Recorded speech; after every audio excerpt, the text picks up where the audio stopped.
My last book before the Israel test was called The Silicon Eye, and it was about optics and image processing. And I have to say that this organization here is the world's most accurate and truth-telling camera. And optics is really the way I came to Israel and came to focus on the Israel test. Jews have led the world in optics ever since the end of the 19th century, when Heinrich Hertz first demonstrated electromagnetic radiation, and Albert Michelson showed that the speed of light was unaffected by the rotation or movement of the Earth around the Sun. And these breakthroughs in late 19th century really laid the foundations for a just tremendous efflorescence of Jewish science during the 20th century. And Einstein was the most notable, but quantum theory was really forged by a whole series of leading Jewish scientists, or scientists who were with Jewish heritage, like from Niels Bohr to Einstein and David Bohm and Wolfgang Pauli and Max Born, all these figures who forged the crucial theories of 20th century science were Jews, as the Germans noted, and as the great story of when David Gilder in 1936 sat down next to Bernard Rust at a dinner party in Germany, and Rust turned to Hilbert and said, "Well, how has mathematics gotten you now that all the Jews have been banished?" And Hilbert said, "Mathematics has gotten you, there really isn't any anymore."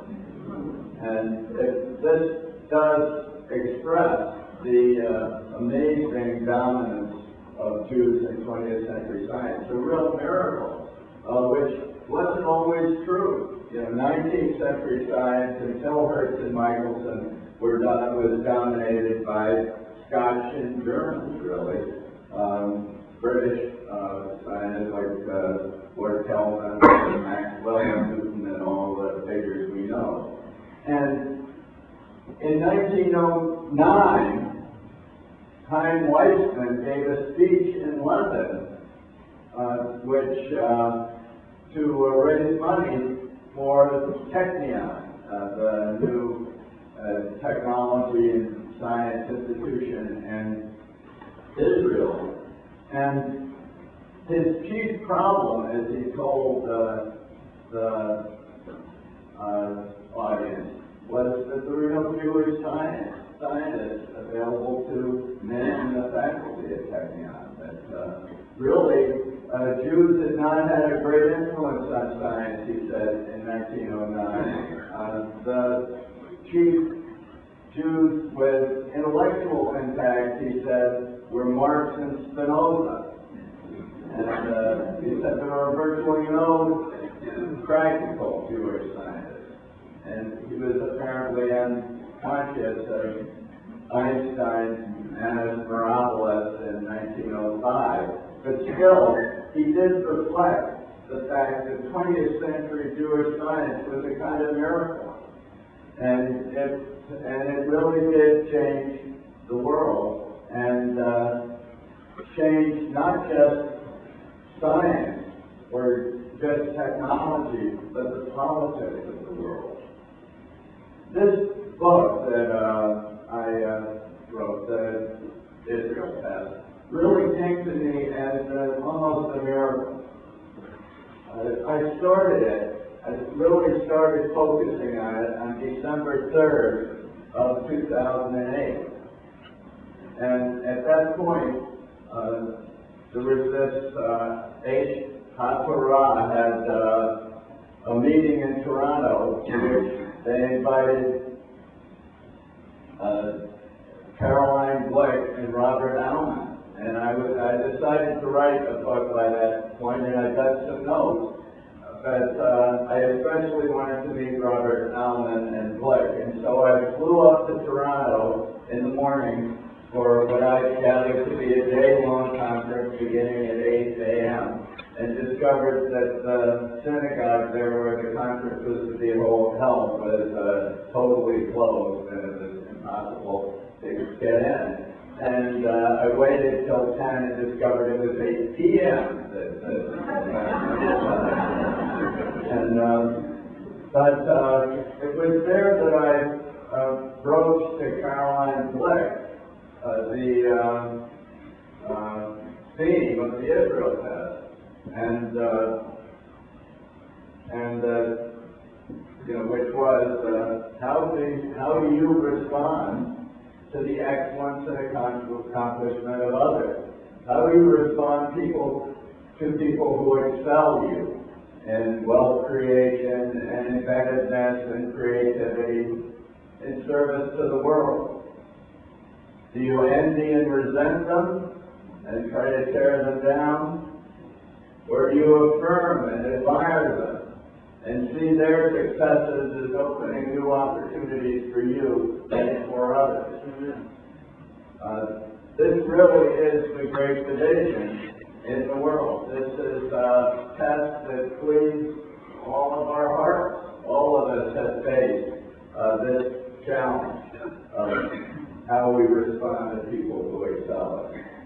And it now cleaves the world into two fractious armies. On one side is barbarism and hatred of success, and on the other side is admiration and affirmation of success. And I call this the Israel test because just as during the 20th century, Jewish science were really epitomized achievement in the world. It was a kind of consummation of the entire history of the human race and the great breakthroughs from quantum theory to relativity to nuclear science. And Carolyn Glick summed it up more briefly and better than I did. Some people admire success, some people envy it.